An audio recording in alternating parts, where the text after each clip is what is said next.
Sheltering Places. Sheltering Places. Sheltering Places is a program designed to enlighten and address viewers and issues affecting building construction and property development, as well as assets management in our dear state, Osun, Nigeria at large, and a lot more from the building industry. Join Babari Dioluwatobi on OSBC Television Channel 113 on Star Times and 502 on Free TV every Friday, 11:30 a.m. to 12 noon. It promises to be captivating and educating. Join us.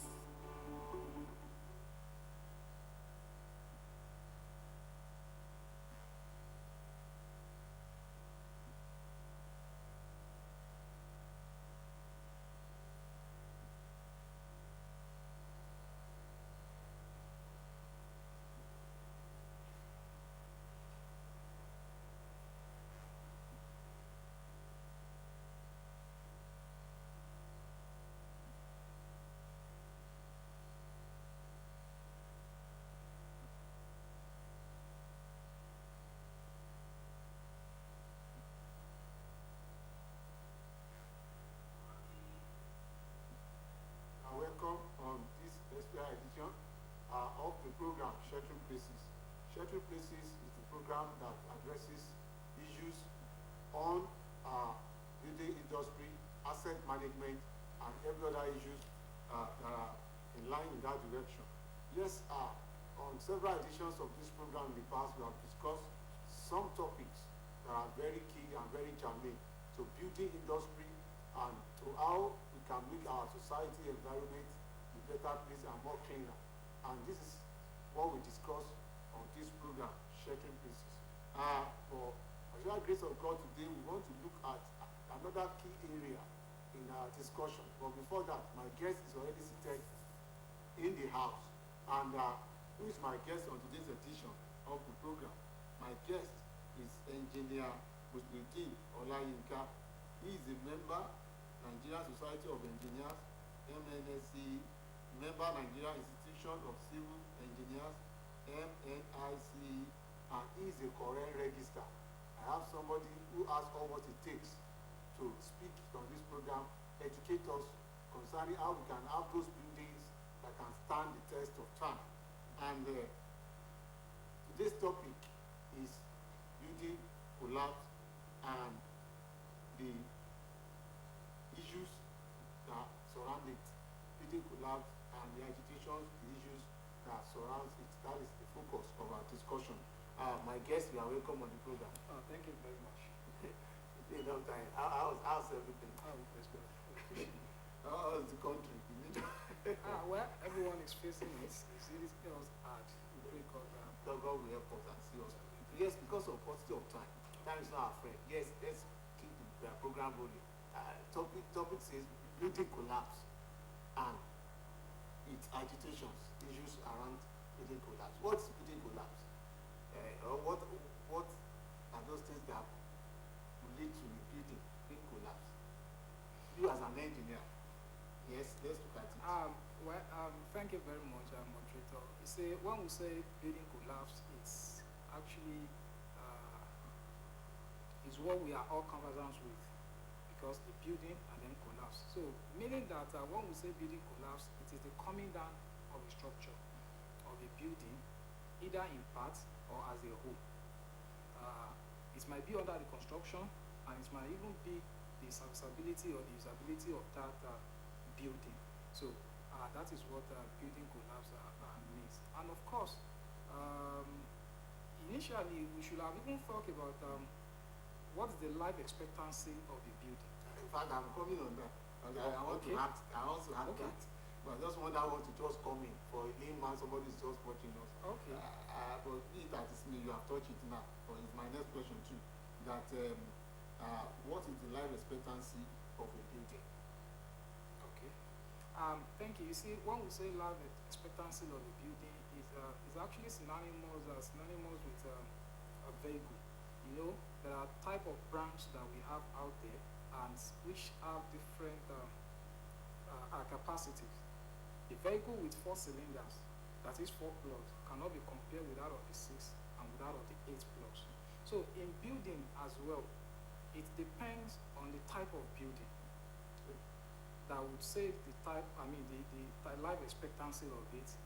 Another factor that you have to consider before you say the life expectancy is what are the quality control or the quality of the construction? What are the quality of the materials being used? Either you use wood, either you use steel, either you use concrete, and of course the design, either the architectural or the structural design. So having summed all these factors together, we now have different types of building. We have residential, we have commercial, we have industrial, we have institution, we have name it, even we have historical. So if we are to be a residential building, it's expected to use 50 years with correct maintenance and repair. 50 years. 50 years. Don't forget I have said earlier that you have to, the quality control of the materials that you use, the method, the design, or what have you. But put all these things in place. A residential building is supposed to use 50 years. Okay. If it is commercial, it is expected to use 100 years. If you are to be industrial, it's actually between 20 to 50 years. And there are historical buildings that I'm very sure that you'll be aware of it, that there are buildings that is as old as when Osogbo has been created, or Osun, that they can use as more as 300 years, 400 years. But what, sorry sir, what would you say is now responsible for some of the buildings that we have that is not even up to those number of years that we have them collapsing, and like it's going to affect lives and property? Would I be correct to now say that it look as if probably a lot of measures are not really put in place, like the normal procedure and expertise are not really put in, they don't really follow those things. That was why we have this building collapse. You see, before building can collapse, building doesn't collapse suddenly. Three things must have happened. Three things must have happened before you have a building collapse suddenly. Let's look at them. One is either the building was hit by an heavy equipment. The building can come down when it is hit by an heavy equipment. Secondly, there is a major explosive in that area. That is why for those that do exploration, they get a particular permit from the authorities before they can do their explosion.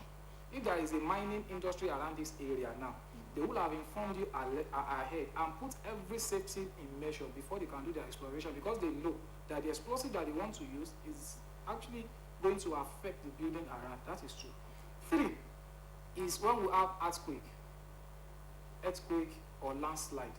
If all these things do not, three things do not happen, then the building must have shown you a distress and a sign of structural failures before it can come down.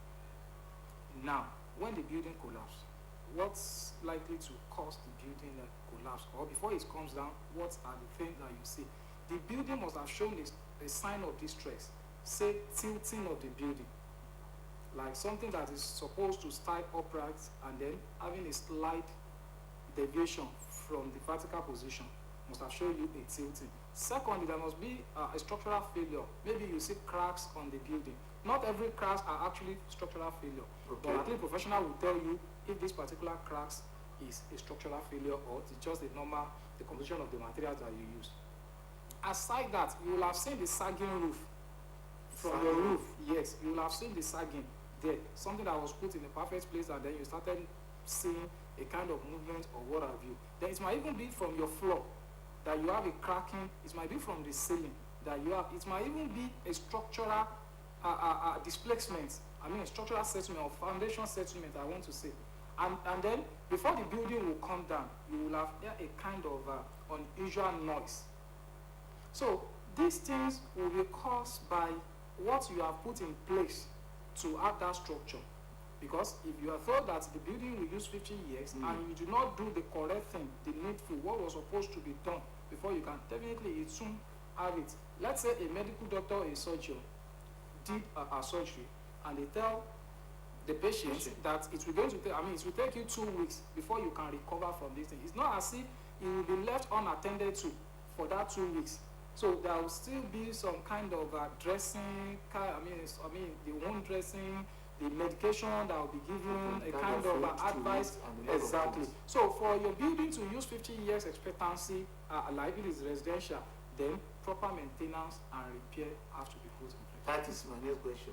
Proper maintenance and repair. adequate repair Yes. must be put in place. But do we as Nigerians, do we have proper maintenance and adequate redundancy? Would you see that as an engineer who has been in the field for long, an expert in the field? Would you say we have that? People that are informed are actually doing that.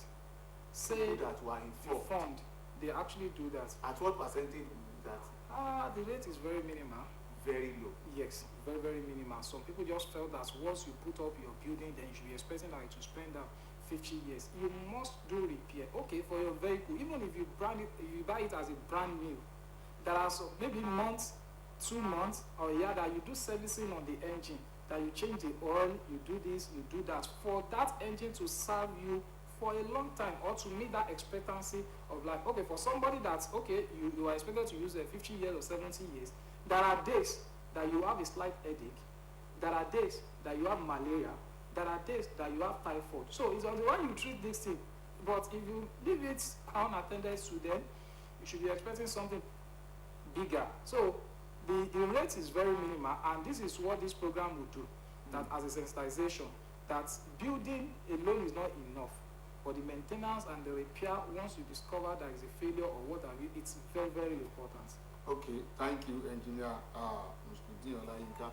Well, our viewers, the program is Sheltering Places, and on today's edition of the program, we are looking and dissecting on the topic that says building collapse and all that surrounds it. It is very important for us to know that not only we put up a building, but for us to have those buildings that can stand the test of time. It behoves on all of us to ensure we involve professionals in the built industries, and that's one of the essence of this program, to sensitize us so that we will not wait until we have those signs and those building, because when building collapse eventually happens, it affects lives, it affects property. For inquiries, for involvement, for sponsorship, for any other thing that you needed to know as regards this program, Sheltering Places, don't hesitate to call the number 0065052932, 08065052932, and you'll be glad you did. Yes, back to you, my guest, Engineer Mr. Olayinka. I want you to let us look at it this way. What are the signs? Okay, you have probably mentioned some of the signs of potential of building collapse. You have partially mentioned it, but I know you still want to add to it. And if you want to say that, how many cases of building collapse do we have this year? How often do we even experience building at the field this year? Probably from the state of Nigeria. Those two questions. Okay. Yes, like I said the other time, that there will be signs of crack, there will be signs of failure, that if you have called the attention of the professional to it, then you will have taken the necessary maintenance and the repair, that it won't degenerate or bringing the building down. Away from that, the cases of the building collapse that we've had in this year. Earlier this week, we had our Korean assembly. Okay, yes. Where I was coming to that, guy. Okay, so part of what we discussed there is this issue of building collapse. And as from January 2024 till July 14, to be precise, there have been 22 cases of reported building collapse. 22 cases. 22 cases. In Nigeria. In Nigeria. So these are facts in the public space that can be verified. However, out of these 22 cases, Lagos is actually taking the lead. Wow. With about 27.27%. Wow. And in Abuja and Anambra, we're having about 18% rate of all these 22 cases. We have in Ekiti as well, which is briefly around less than 9%. And we have in Kano, Plateau, the recent one that we had, and in Niger State as well, having about 4%. There was one that happened here in Osun, but I think it was not part of the report, because there was no casualty as such, there was no life lost, and the building, I think it has been abandoned for a long time. So there was one. So in Nigeria, till July 14, we've had about 22 cases. Lagos leading, and we have Ekiti, or let me say we have Osun. The BRX are minimum. So that is the cases that we have. But all these cases that have been reported, of course, that have been reported by the NSC, that is Nigerian Society of Engineers. In fact, there was one that was reported by the NSC Jos. So after the whole incident, in fact, I was not in Jos, but the video, the picture that I saw online, I've been able to draw some conclusions that it was wrong, that there have been a construction wrongs about that building. Initially, the building was a bungalow, and it was converted to a story building. Okay. And like I said, there is no crime in changing bungalow to story building. But what is most important is getting a professional involved To handle that to project. handle it. So part of the report shows, or the video that we saw online, that they used 12 mm diameter for a column. It is very wrong for a building that is carrying floor, slab decking, to be using 12 mm for its column. It's very, very wrong. So, and that was because the professional was now actually involved in that project. I'm certain somebody that is certified by Korean wouldn't have supervised such projects and having a kind of that does not exonerate that we do not have collapsed building, that professionals were involved. There are other things that contributed to the causes of Well, at building least if it collapse. happens, it will be at the minimal, very minimal. Exactly. Professionals. So what would be your advice at this stage to the viewers? Well, I will simply advise them that as much as it's not good for, a prosecuting or a defense counsel in the court of law to stand before a judge to defend an accused on an alleged person without having a confessional statement from him or her, then, or for a doctor who wants to carry out a surgery, must have had an information about the background health of that patient. So client as well should not go into construction without having a certified and professional involved. If you are doing this, you are only shifting your bad day ahead. Or don't you think a lot of clients, a lot of people, probably they say your price is too exorbitant. And somebody who struggled to get a piece of land, and considering to say the engineers, the structural engineers, or the person in charge says you bring this amount of money. Where will I get it? Well, it is because, like I do say, that it is because clients were not seeing their projects as a life-saving. If you want to do a surgery, you won't start negotiating a medical doctor. If you are in problem, if you have a case before a judge, you won't start negotiating a lawyer. Why should you negotiate a professional? A civil engineer who is going to handle your project. So when they say that, that is why we are professionals, because we have years of experience, area of expertise, we have gone to school, and before we can be certified, you know that how many years of listening nights we have actually put in place. So, but that does not mean that professional, we don't give consideration. When we give our charges, then you bring your offer, then we'll see how we can actually strike the balance and meet at the middle. So as professional, it is expected of us, because what we are seeing about that project, you as the client is not saying it. And for the fact that what we have majorly today, even fake people are out there, not to talk of the materials that we are using. But for a professional that are in charge, that is in the field, knows what is happening in the composition of the materials that we are using. That is my next question. How do you address this issue of this quack? Virtually every profession has people in that area. But this area of yours that affect lives and property, we have these people that are not in the beauty industry, they are not professionals in the beauty industry, and they parade themselves as professionals in the field, quack. And at the end of the day, it affects the life, the property, people, and also draw a kind of setback. And also slap on some of you that you are professionals. What do you say to them? Then the organization, your body, what are you doing to nip this out on the board or to reduce it? Well, you see, there is no profession in the world that doesn't have quackery. And of course, each profession deals with it accordingly. You see, from the point of engineering, yes, we understand there are some people that they have business in engineering that they do not have any certification in that line. They own estates, they have properties, and they do not have any certification in engineering. Yes, it is normal, because I can invest in another profession as well that I'm not a part of that. It's just that I must ensure that whatever I do there is actually in line with the course of practice and the regulation of that profession. So from the engineering point of view, of course, the Korean, the NSC, they are putting everything in place to ensure that we stop or we reduce the issue of quackery.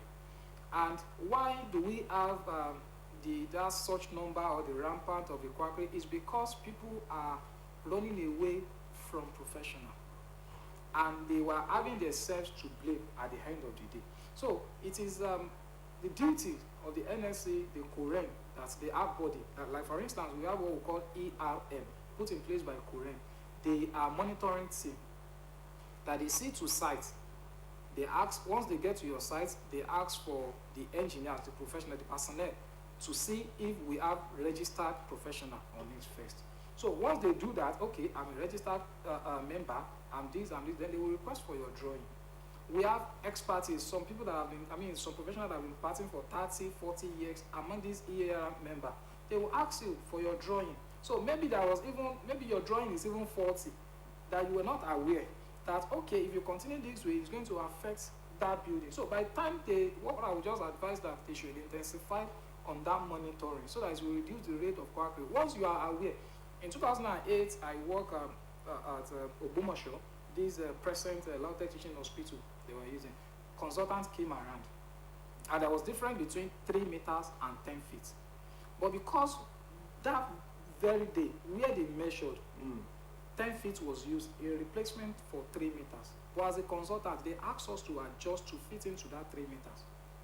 So, of course, it is a lesson for us as far as 2008, that year is concerned, that, okay, because we have a consultant that is coming to check whatever you do as a contractor, that you have to ensure that you do. Even if you are a taxpayer, if you own a company, you wouldn't want the visitation of Federal Inland Revenue to come, even when you have paid your tax, because you know there will be spots for them to get to.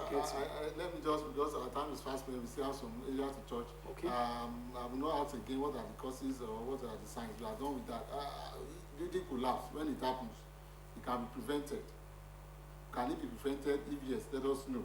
Then what should be done in case of building collapse emergency, when we have emergency situation of building collapse? At that particular point in time, what could be done by those people who are, let me use that too now, before we have another one minute. Okay.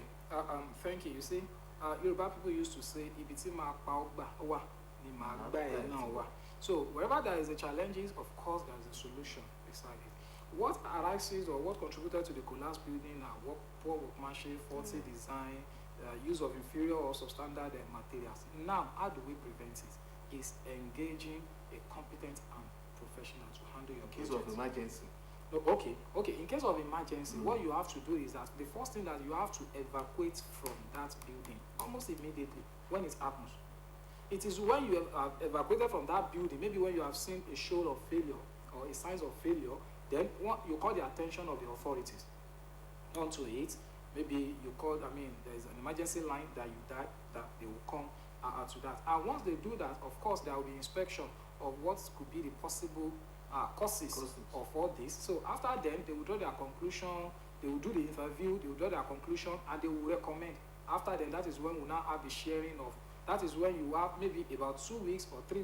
I was mentioning just NSC now. It was after they have done that they are able to come out with what actually led to that causes. So these are the things that is expected of you to do in terms of emergencies of the building collapse. Evacuate first.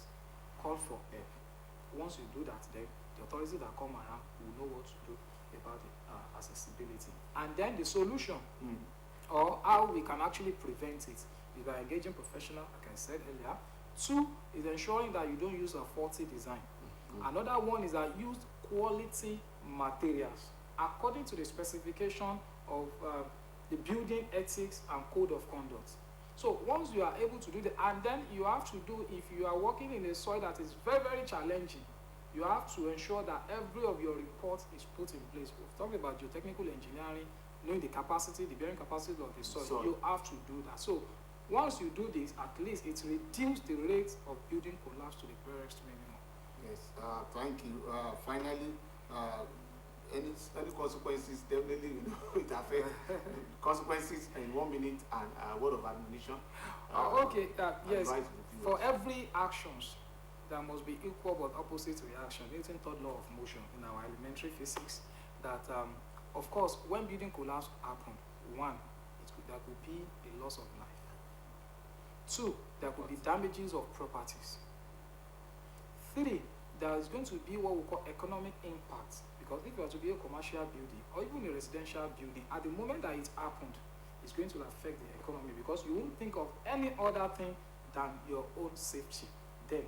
And of course, part of the consequences that happen is the environment where it happened. There may be a building collapse, and you have that collapse falling on another person's roof, affecting the neighbor as well, and the environmental part of it is equally but these are the consequences that happen. And you see all this, there is no one, I mentioned loss of life. In fact, psychological trauma, because when you have invested so much on a building and it eventually collapses. Look at the 21-story building that collapsed in Ikoyi. So you can remember the number, property, dollars, millions of dollars that was invested on that project. And if Femi or Shibona were to be alive, I'm very sure that it might not have been able to survive that trauma till now, because it was in that building when it collapsed. So the psychological trauma or what have you. So these are the consequences that happened when building actually collapsed. And the word of admonition, I will implore and create the indulgence of our clients out there, that always ensure that you involve professional in your project, because if you do not, you are only taking your own grief. I want to sincerely appreciate my Thank you guest very on much, sir. today's edition of the program, Engineer Musnudin Olayinka, MNSC, and also MNIC Korean Register. I appreciate you for coming on this program today to discuss building collapse. Well, this is a convenient spot where we draw the curtain. By God's week, next week, we'll have another topic to discuss. Until then, I am Oluwatobi Babanide. Say bye-bye. God bless you.